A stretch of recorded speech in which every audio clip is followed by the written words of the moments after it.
One of the reasons why Outkick is thriving, as many other media companies are collapsing, because we are honest, because we are truthful, because we don't hide from the facts. And the facts are these: NBA players who claim to be uber woke are now cashing checks from Chinese sneaker companies that have directly said they will be using Uyghur Muslim labor, slave labor, cotton.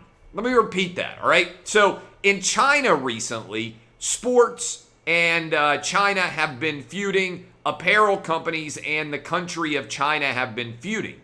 And Nike came out and they said, hey, you've got concentration camps full of Muslim minority Uyghurs, and we don't believe that concentration camps in the 21st century and genocide are a good thing. And so we will not use cotton sourced from Muslim Uyghur concentration camp workers. We're not going to use slave labor cotton.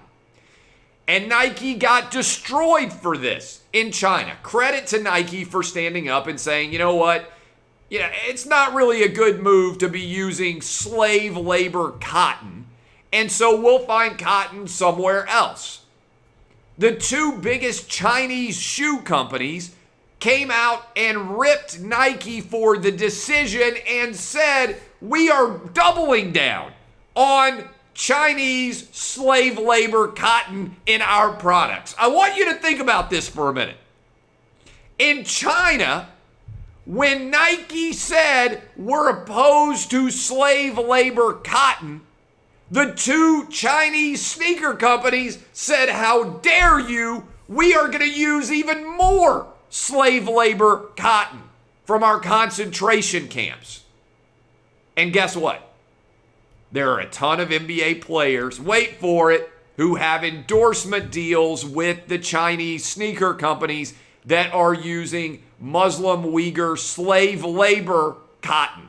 They are effectively modern day slave profiteers, and the NBA, the woke NBA, the social justice warrior laden NBA, Mr. Black Lives Don't Matter on the basketball court, Adam Silver, all the slogans on the back of the jerseys, all the fans abandoning them. Guess what? The NBA didn't say anything when they were asked for comment about whether it was appropriate for players to be wearing sneakers that were made thanks to slave labor cotton. Among those players that are making gobs of money, millions of dollars, remember, just endorsement money.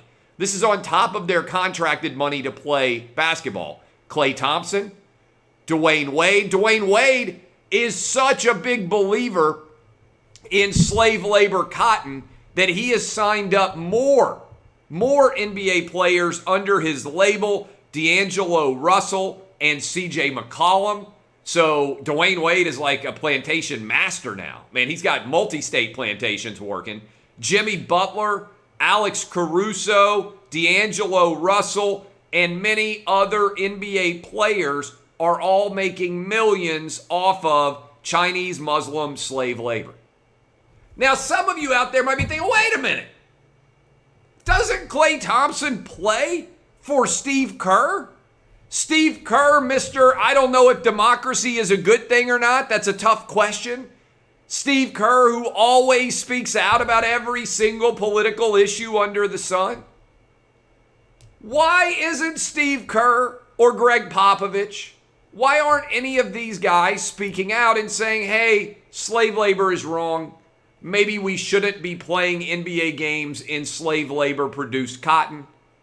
Maybe we shouldn't be doing this.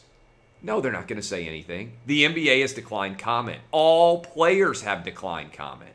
So the NBA, which brands itself as a woke social justice warrior league in LeBron James's name, we will never shut up and dribble.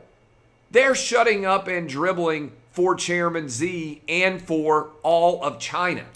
They don't care about human rights. They are pocketing cash from the closest thing to modern day Nazis that exist in our society.